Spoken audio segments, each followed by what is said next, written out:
Pops, nandito kami ngayon sa Kalangawan Island. So, as you can see guys, dito sa part na to ay medyo maalon kasi yung hangin. Galing doon papunta dito malakas. But dito naman sa other side, Siya na mag-explain. Go. Bakit flat po dito?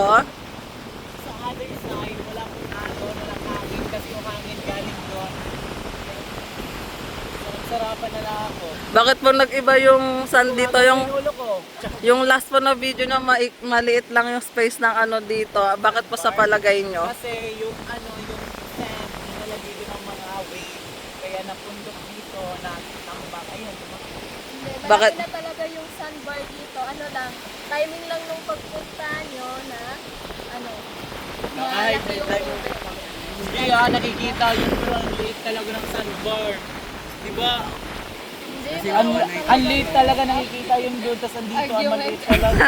Argument na. Pero yung Debate na. ganda yung naka-drone, di ba nakita yung haba ng sandbar? Hindi na ba naglalakad ka? Tapos ano po to sa buong Pilipinas?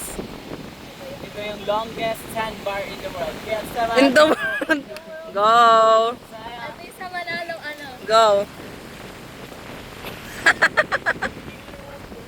Go, anong pangalan mo?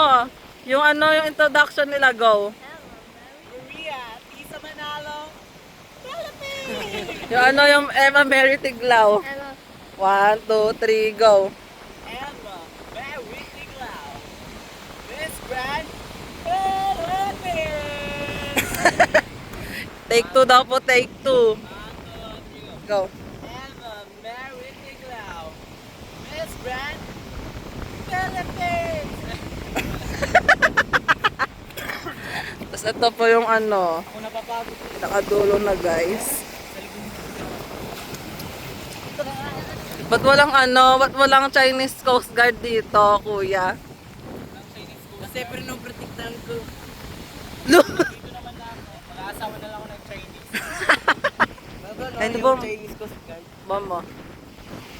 Ayun o. eh, Tara na. Go na. guys, parang makulit ka ulit.